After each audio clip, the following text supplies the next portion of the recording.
Hi welcome to ಪಂಚಮಿಲಾಗ್. ದಯವಿಟ್ಟು ಎಲ್ಲರೂ subscribe ಮಾಡಿ ಹಾಗೆ ಲೈಕ್ ಮಾಡಿ. ಭಾನುವಾರ ಬೆಳಗ್ಗೆ 5:15ಗೆ ಎದ್ದು ಊರಿಗೆ ಹೋಗೋಣ ಅಂತ ರೆಡಿ ಆದ್ವಿ. ಆದರೆ ಹೊರಗಡೆ ಸ್ವಲ್ಪ ಜಿಡಿ ಮಳೆ ಬರ್ತಿತ್ತು ಮತ್ತು ಚಳಿ ಬೇರೆ ಆಗ್ತಿತ್ತಲ್ಲ, ಹಂಗೆ ಕಾಫಿ ಮಾಡೋಣ ಅಂತ ಅಂದ್ಕೊಂಡು ನೋಡಿದ್ರೆ ಹಾಲು ಖಾಲಿಯಾಗಿತ್ತು. ಆಮೇಲೆ 5:15ಗೆ ಯಾವುದೂ ಅಂಗಡಿ ಬಾಗಿಲು ತೆಗ್ದಿರಲ್ಲ ಅಂತೇಳಿ ತೆಂಗಿನಕಾಯಿ ಹಾಲಿನ ಕಾಫಿ ಮಾಡೋಣ ಅಂತ ಡಿಸೈಡ್ ಮಾಡಿದೆ. 1 ಬೌಲ್ ತೆಂಗಿನಕಾಯಿ ತುರಿ ತೊಗೊಂಡಿದ್ದೀನಿ. ಅದಕ್ಕೆ 1 ಲೋಟದಷ್ಟು ನೀರು ಹಾಕ್ಕೊಂಡು ಚೆನ್ನಾಗಿ ನುಣ್ಣಗೆ ರುಬ್ಕೋಬೇಕು. ಜಾಸ್ತಿ ನೀರು ಹಾಕ್ಕೊಳಕ್ಕೆ ಹೋಗ್ಬೇಡಿ, ತೆಂಗಿನಕಾಯಿ ಎಲ್ಲ ಹಾಲು ಬಿಡುತ್ತೆ. ಹಂಗಾಗಿ 1 ಲೋಟ ನೀರು ಸಾಕಾಗುತ್ತೆ. ನುಣ್ಣಗೆ ರುಬ್ಕೊಂಡು ಒಂದು ಕಾಟನ್ ಬಟ್ಟೆಗೆ ಹಾಕ್ಕೊಂಡು ಆ ಹಾಲನ್ನೆಲ್ಲ ಚೆನ್ನಾಗಿ ಹಿಂಡಿ ತೆಕ್ಕೊಂಡು ಆ ಹಾಲನ್ನು ಬಿಸಿ ಮಾಡೋಕೆ ಇಡಬೇಕು. 1 ಲೋಟ ಹಾಲಿಗೆ 1 ಸ್ಪೂನ್ ಸಕ್ಕರೆ ಸಾಕಾಗುತ್ತೆ. ಅದು ಹಾಕ್ಬಿಟ್ಟು ಚೆನ್ನಾಗಿ ಕೈ ಆಡ್ತಾ ಇರಬೇಕು, ಇಲ್ಲಾಂದರೆ ಅದು ತಳ ಹಿಡಿಯೋ ಚಾನ್ಸಸ್ ಜಾಸ್ತಿ ಇರುತ್ತೆ, ತೆಂಗಿನಕಾಯಿ ಹಾಲಲ್ವಾ ಹಂಗಾಗಿ. ಆಮೇಲೆ 1 ಕುದಿ ಬಂದರೆ ಸಾಕಾಗುತ್ತೆ, ಜಾಸ್ತಿ ಕುದ್ಸೋಕೆ ಹೋಗ್ಬೇಡಿ, ಹಾಲು ಒಡ್ಕೊಂಬಿಡುತ್ತೆ. ಆಮೇಲೆ ಇನ್ಸ್ಟೆಂಟ್ ಕಾಫಿ ಪುಡಿ ಆದರೆ ಇದಕ್ಕೆ ಚೆನ್ನಾಗಿ ಟೇಸ್ಟ್ ಕೊಡುತ್ತೆ. ಹಂಗಾಗಿ ನಾನು ಇನ್ಸ್ಟೆಂಟ್ ಕಾಫಿ ಪುಡಿನೇ ಹಾಕ್ಕೊಂಡು ಬೇಗ ಕಾಫಿ ಮಾಡಿದೆ. ಏನಪ್ಪ ನೀವು ವಾರ ವಾರ ಊರಿಗೆ ಹೋಗ್ತೀರಾ ಅಂತ ಕೇಳ್ಬೋದು. ನಾನೇನು ವಾರ ವಾರ ಊರಿಗೆ ಹೋಗಲ್ಲ, ನಮ್ಮ ಮನೆಯವ್ರು ಹೋಗ್ತಾರೆ. ನಮ್ಮ ಮನೆಯವರು ಅಷ್ಟೇ, ತಿಂಗಳಲ್ಲಿ 1 ವೀಕ್ ಯಾವುದಾದ್ರೂ ಮಿಸ್ ಆಗುತ್ತಷ್ಟೇ. ಆದರೆ ಇನ್ನು 3 ವಾರ ಅಂತೂ ಹೋಗಿರ್ತಾರೆ ಭಾನುವಾರ. ಈ ವಾರ ಊರಲ್ಲಿ ಸ್ವಲ್ಪ ಕೆಲಸ ಇದ್ದಿದ್ದರಿಂದ ನಾನು, ನಮ್ಮ ಮನೆಯವರು, ನನ್ನ ಮಗಳು 3 ಜನನೂ ಹೋದ್ವಿ. ನಮಗಂತೂ ಊರಿಗೆ ಹೋಗೋದು ಅಂದರೆ ತುಂಬ ಖುಷಿ. ಅಲ್ಲಿ ಹೋಗಿ ಗದ್ದೆ ತೋಟದಲ್ಲೆಲ್ಲ ಸ್ವಲ್ಪ ಓಡಾಡಿಕೊಂಡು ಮೇಕೆಗಳ ಜೊತೆ ಕುರಿಗಳ ಜೊತೆ ಎಲ್ಲ ಸ್ವಲ್ಪ ಟೈಮ್ ಕಳೆದು ಬರೋದು ಅಂದರೆ ತುಂಬ ಖುಷಿ. ಮಕ್ಳಿಗಂತೂ ಇನ್ನೂ ಖುಷಿ. ಊರಿಗೆ ಹೋಗ್ಬಿಟ್ರಂತೂ ಬರೋಕ್ಕೆ ಅವ್ರು ಇಷ್ಟಪಡಲ್ಲ, ನಾವಿಲ್ಲೇ ಇರ್ಬಿಡ್ತೀವಿ ಆಟ ಆಡಿಕೊಂಡು ಅಂತ ಹೇಳ್ತಿರ್ತಾರೆ. ಆದರೆ ಇವತ್ತಿನ ದಿನಗಳಲ್ಲಿ ಎಲ್ಲರೂ ಇಷ್ಟಪಡೋದು ಊರಿಗೆ ಹೋಗಬೇಕು, ಒಂದು ದಿವಸ ಅಲ್ಲಿ ಟೈಮ್ ಸ್ಪೆಂಡ್ ಮಾಡಿ ಬರಬೇಕು ಅಂತ ಇಷ್ಟಪಡ್ತೀವಿ. ಆದರೆ ಏನೋ ಒಂದು ಅಡಿಕೆ ತೋಟನೋ ತೆಂಗಿನ ತೋಟನೋ ಕಟ್ಬಿಡ್ತೀವಿ, ಏನೋ ಒಂದು ಜೋಶಲ್ಲಿ ನಮ್ಮದು ಅಂತ ಒಂದು ತೋಟ ಇರಲಿ ಅಂತ. ಆದರೆ ಅದನ್ನು ಮೇಂಟೈನ್ ಮಾಡೋದು ತುಂಬ ಕಷ್ಟ ಇದೆ. ನಾವು ಮಕ್ಕಳನ್ನ ಯಾವ ಥರ ಸಾಕ್ತೀವಿ ಅದನ್ನು ಕೂಡ ಅದೇ ಥರ ನೋಡ್ಕೋಬೇಕು. ನಾವು ಏನೋ ತೋಟ ಮಾಡ್ಬಿಟ್ಟು ಬಂದ್ಬಿಟ್ವಿ ಬೆಂಗಳೂರಿಗೆ, ವಾರಕ್ಕೆ 1 ದಿವಸ ಹೋಗ್ತೀವಿ ಅಂತ ನೋಡ್ತೀವಿ ಅಂದರೆ ಅಲ್ಲಿ ಆಗಲ್ಲ ಆ ಕೆಲಸಗಳು. ಯಾಕೆ ಈ ಮಾತನ್ನು ಹೇಳ್ತಾ ಇದ್ದೀನಿ ಅಂತಂದರೆ, ಮೊದಲೆಲ್ಲ ತೋಟದಲ್ಲಿ ಕೆಲಸ ಮಾಡೋಕ್ಕೆ ಅಂತ ಕೂಲಿಯವರು ಸಿಗೋರು. ಆದರೆ ಇವಾಗ ಊರಲ್ಲಿ ಜನಗಳೇ ಕಮ್ಮಿ ಆಗಿಬಿಟ್ಟಿದ್ದಾರೆ. ಹಂಗಾಗಿ ಅವ್ರ ತೋಟದಲ್ಲಿ ಕೆಲಸ ಮಾಡ್ಕೊಳ್ಳೋದೇ ಅವರಿಗೆ ಕಷ್ಟ ಆಗಿರುತ್ತೆ ಪಾಪ. ಅವ್ರಿಗೆ ಟೈಮ್ ಇರಲ್ಲ, ಮನೇಲಿ ಒಬ್ಬರೋ ಇಬ್ಬರೋ ಇರ್ತಾರೆ. ಆಮೇಲೆ ಅವರು ವಯಸ್ಸಾದವ್ರು ಇರ್ತಾರೆ, ಅವ್ರು ಹೆಂಗೆ ಮಾಡ್ಕೋತಾರೆ? ಆಗಲ್ಲ ಆವಾಗ.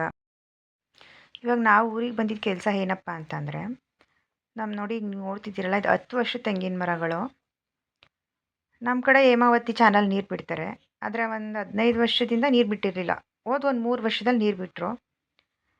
ಆ ನೀರು ಬಿಟ್ಟಿಲ್ಲ ಅಂತ ಹೇಳ್ಬಿಟ್ಟು ಎಲ್ಲ ಕಾಲುವೆಗಳು ಮುಚ್ಕೊಬಿಟ್ಟಿತ್ತು. ಬಂದಿದ್ದ ನೀರು, ಚಾನಲ್ ನೀರೆಲ್ಲ ಫುಲ್ಲು ತೋಟಕ್ಕೆ ತುಂಬ್ಕೊಂಡು 6 ತಿಂಗಳು ನೀರು ಡ್ರೈ ಆಗಲೇ ಇಲ್ಲ ಫುಲ್ಲು.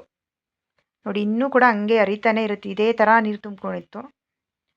ಆ ಗಿಡಗಳೆಲ್ಲ ಕೊಳೆತ್ಬಿಟ್ಟು ಏನೋ ರೋಗ ಏನೋ ಬಂದು ಫುಲ್ ಎಲ್ಲ ಗಿಡಗಳು ಹಾಳಾಯ್ತು. ಎಲ್ಲ ಚೆನ್ನಾಗಿ ಫಲ ಬಿಡ್ತಿದ್ದ ಗಿಡಗಳನ್ನೇ ನೋಡಿ ಒಂದೇ ಒಂದು ಕಾಯಿ ಕೂಡ ಇಲ್ಲ, ಆ ಥರ ಎಲ್ಲ ಹಾಳಾಗಿತ್ತು.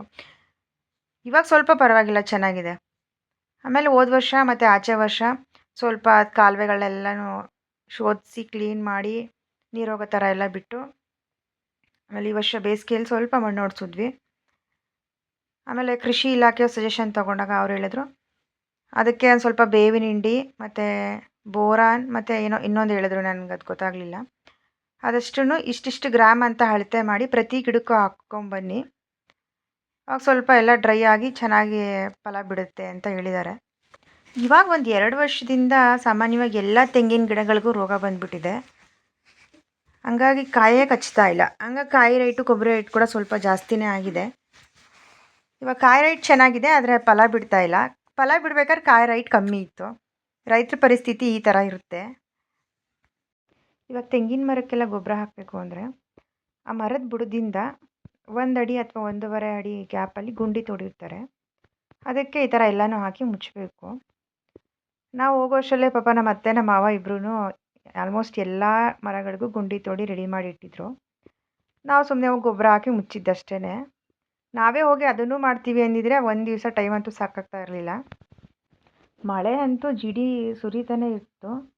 ಆದರೂ ಒಂಥರ ಏನೋ ಖುಷಿ ಅಲ್ವಾ, ತೋಟಕ್ಕೆ ಹೋದ್ಮೇಲೆ ಮಳೆ ಬಂದರೂ ಗೊತ್ತಾಗಲ್ಲ, ಬಿಸಿಲಿದ್ರೂ ಗೊತ್ತಾಗಲ್ಲ. ನನ್ನ ಮಗಳಂತೂ ಊರಿಗೆ ಹೋಗೋದು ಅಂದರೆ ಅವತ್ತು ನೈಟ್ ನಿದ್ದೆನೇ ಮಾಡಿರಲ್ಲ ಅವಳು. ಎಲ್ಲಿ ಬಿಟ್ಬಿಟ್ಟು ಹೋಗ್ಬಿಡ್ತಾರೋ ನನ್ನ ಅಂದ್ಬಿಟ್ಟು. ನೋಡಿ ಎಲ್ಲದಕ್ಕೂ ಅವಳೇ ಹಾಕ್ಕೊಂಬರ್ತಾವಳೆ ಗೊಬ್ಬರನ. ಬೇಡ ಕೊಡು, ಕೈ ನೋವಾಗುತ್ತೆ ಅಂದರೂ ಕೇಳ್ತಾ ಇಲ್ಲ. ಇಲ್ಲ ನಾನು ಹಾಕ್ತೀನಿ ಅಂದ್ಬಿಟ್ಟು ಅವಳ ಖುಷಿಯಾಗೆಲ್ಲ ಓಡಾಡ್ಕೊಂಡು ಹಾಕಿದ್ಲು. ಮತ್ತು ನಮ್ಮ ಅತ್ತೆ, ನಮ್ಮ ಮಾವ, ನಾವು ಎಲ್ಲ ಸೇರ್ಕೊಂಡಿದ್ದೆ ಸ್ವಲ್ಪ ಬೇಗನೆ ಗೊಬ್ಬರ ಎಲ್ಲ ಹಾಕಾಯಿತು. 1 ಗಂಟೆ ಅಷ್ಟರಲ್ಲೆಲ್ಲ ಮುಗಿಸಿದ್ವಿ. ಆಮೇಲೆ ನಾವು ಬೆಂಗಳೂರಿಗೆ ಸ್ವಲ್ಪ ತೆಂಗಿನಕಾಯಿ, ಎಳ್ನೀರುಗಳು, ಸೊಪ್ಪು ಇದನ್ನೆಲ್ಲ ರೆಡಿ ಮಾಡ್ಕೊಳ್ಳೋ ಅಷ್ಟರಲ್ಲಿ ಟೈಮ್ ಆಗುತ್ತೆ ಅಂತ ಹೇಳ್ಬಿಟ್ಟು ಬೇಗ ಮನೆಗೆ ಬಂದು ಅದನ್ನೆಲ್ಲ ತೊಗೊಂಡು ಆಮೇಲೆ ನಮ್ಮ ಮನೆಯವ್ರು ಸ್ವಲ್ಪ ಹೋಗಿ ಚಿಕನ್ ತೊಗೊಬಂದರು. ಮತ್ತು ಬೇಗ ಅಡುಗೆ ಮಾಡಿಟ್ರು. ಎಲ್ಲ ಊಟ ಮಾಡಿದ್ವಿ. ಆಮೇಲೆ ನಮ್ಮನೆ ಬೆಕ್ಕಿದೆ, ಆ ಬೆಕ್ಕಿಗೆ ಚಿಕನ್ ಅಂದರೆ ತುಂಬ ಇಷ್ಟ. ನಾವು ಚಿಕನ್ ತೋರಿಸ್ಬಿಟ್ಟು ಬಿಸ್ಕೆಟ್ ಕೊಡ್ತಾಯಿದ್ದೀವಿ, ಅದು ಈಸ್ಕೊತಾ ಇಲ್ಲ. ನಮ್ಮನೆ ನಾಯಿನೂ ಅಷ್ಟೇ ಮತ್ತು ಬೆಕ್ಕಿಗೂ ಅಷ್ಟೇ ಚಿಕನ್ ಪೀಸ್ ಹಾಕ್ಬೇಕಂತೆ. ಆ ಥರ ರೂಢಿ ಆಗ್ಬಿಟ್ಟೈತೆ ಅದು. ನೋಡಿ ನಾವು ಬೌಲಲ್ಲಿ ತಿಂತಾ ಇರೋದಕ್ಕೆ ಅದು ಯಾವ ಥರ ಮಾಡ್ತಾಯಿದೆ ಅಂತ ತೋರಿಸ್ತೀನಿ ನಿಮಗೆ. ಏನು ಬೇಕು? ಬಿಚ್ಚಿ ಬೇಕಾ? ಚೀಚಿ ಬೇಕಾ? ನೋಡಿ, ಚೀಚಿ ಬೇಕಾ? ಚೀಚಿ ಚೀಚಿ ಬೇಕಾ ನಿಂಗೆ? ಚೀಚಿ ಕೊಟ್ಟಿಲ್ವಾ? ಏನು ಬೇಕು? ನೋಡಿ, ನಮ್ಮ ಮಾವ ಈ ರಸಬಾಳೆಗೊನೆನ ಫುಲ್ಲು ತಿನ್ನಿಸ್ಬೇಕು ನನ್ನ ದೊಡ್ಡ ಮಗಳಿಗೆ ಅಂತೇಳಿ ಕೊಟ್ಟು ಕಳಿಸಿದ್ದಾರೆ. ಮತ್ತೆ ನಾಳೆ ಇನ್ನೊಂದು ವಿಡಿಯೋ ಐತೆ ಸಿಗ್ತೀನಿ. Thank you.